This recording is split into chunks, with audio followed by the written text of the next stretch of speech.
of context. Cut the sarcasm. I'm telling you, Qingxi Village doesn't need a fake good guy like you. I'll help everyone sell the garlic scapes, and I'll get a better price than you did. I looked at the village office yard behind her. The lights were still on. A lot of villagers hadn't left at all. They were staring at us through the windows, waiting for the next show. I ignored Zhao Xiaoya and walked past her into the yard. The crowd that had just been chattering went silent. I walked straight to the table where I had handed out the money. Everyone, the money has been returned, and I've seen the complaint letter. Some people lowered their heads in guilt. Others pretended to be busy smoking. Zhao Xiaoya followed me in and deliberately raised her voice. Don't be scared, everyone. We're only protecting our rights. Yes, you have the right to protect your rights, and I have the right to stop helping. I took out my phone and in front of everyone opened the county cafeteria buyer group, the cold storage transfer group, and the pickle factory supply group. Then I sent messages one by one. Going forward, garlic scapes from Qingxi Village will no longer go through me. Any unpaid balances will be settled according to contract. For future matters, please contact the village office or Zhao Xiaoya directly. Jianming, what are you doing? Cutting ties so I don't suck anyone's blood again. Then what about tomorrow's truck? Didn't we agree to send it to the county government cafeteria? I'm not sending it. You can't do that. There's still so much in the fields. Did you think about that when you signed the complaint letter? It's just a few sales channels. I'll contact them myself. The internet is so developed now. Are we really afraid we can't sell it? Don't worry, everyone. I won't take a single cent for my work. I just want to help our people actually make money. See? Xiaoya has a conscience. College students really are different. Jianming, don't put on airs and scare people. I hope you all get rich. I had just reached the gate when Zhao Xiaoya suddenly called out from behind me. Shu Yanming, are you afraid I'll sell it better than you? I turned back and looked at the smug victory written all over her face. I'm afraid you'll sell it so well that when it goes bad, you won't even find a ditch to dump it in and you'll blame me again. Someone immediately cursed me for having a sharp tongue, but I didn't look back. I walked straight out the gate. Back home, I organized every record about Qingxi Village's garlic scapes, contacts, quotes, losses, costs, and chat screenshots. I emailed them to myself and saved another copy on a USB drive. My mom came into the room with food. Jianming, eat something. I'm not hungry. Your dad doesn't disbelieve you?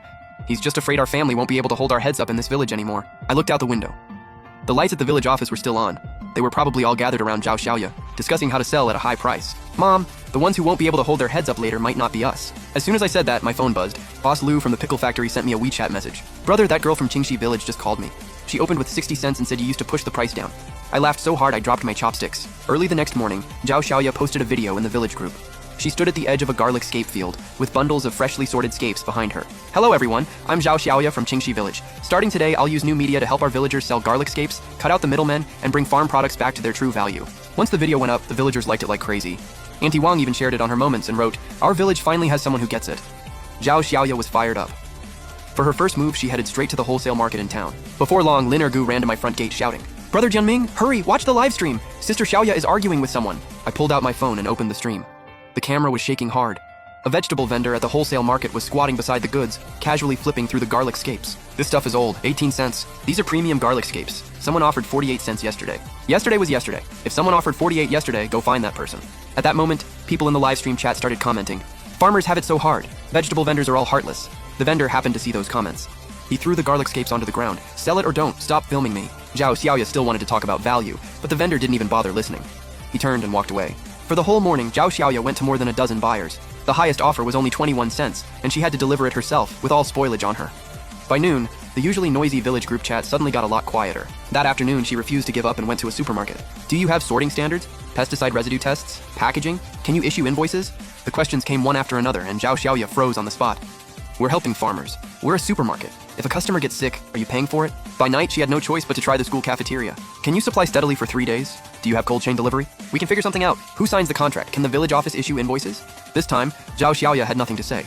The cafeteria buyer saw that and took back the business card he had just been about to hand over. Come back when you're ready. She kept struggling until the third day. After coaxing and sweet-talking people, she finally sold 2,000 pounds. But really, it was half sold, half given away. Only 19 cents a pound, and she even paid 300 yuan for delivery. Now the people in the village group couldn't sit still anymore. Xiaoya, why didn't you post today's price? Xiaoya, I still have 20,000 pounds in the field. If we don't pick them soon, they'll get old. Xiaoya, the garlic scapes we bundled last night are already wilting. What do we do? Facing everyone's questions, Zhao Xiaoya sent a long message to calm them down. Be patient. Opening up a market takes time. We shouldn't dismiss young people the second they hit a problem. After that, she never replied again. By the fourth day, the village was in total chaos. Some people couldn't wait anymore and rode their three-wheelers into town to sell. They left in the morning with a full load and came back at night with more than half of it. As soon as the vegetable stall saw a cart from Qingxi Village, they waved them off from far away. Don't come here. That girl from your village made such a scene at the market yesterday. Now the whole internet knows. Who would dare take your goods? When I went to town to buy medicine, I happened to run into Uncle Li. He was squatting by the roadside, looking defeated. The garlic scapes on his cart had curled up in the sun. When he saw me, he looked happy for a second, then turned his face away in guilt. I didn't get involved. I just walked off. On the way back to the village, I got a call from Boss Liu at the pickle factory. Jianming, your village is looking everywhere for buyers now. That Zhao Xiaoya called me again. Did you take it? Take what? She wanted to sell to me for 48 cents. I said the most I can offer now is 16. She called me a vulture. I said, weren't you all rejecting middlemen? So why are you coming back to me, the middleman? Hearing Boss Liu say that, I couldn't help laughing too. But slowly, I stopped laughing, because when I passed the village entrance, I had already seen the first batch of garlic scapes dumped by the ditch. Bundle after bundle, all turned into thrown-away hope. By evening, Zhao Xiaoya finally couldn't hold it in anymore, and came to my house herself. She stood at the gate, her face darker than ever. Zhou Jianming, did you tell those buyers not to take our goods? You think way too highly of me. The market isn't rejecting your goods because of me. It's because the garlic scapes are old, because you didn't sort them, because you have no cold chain, and because you think everyone else is stupid. You clearly have a way. You're just watching everyone make a fool of themselves on purpose. I told you from the start I wouldn't touch it. If you help me sell this batch now, I can post a video online saying what happened before was a misunderstanding. I stared at that look on her face and exposed her without mercy. You haven't come to your senses. Your goods are just rotting in your hands. I hit her right where it hurt.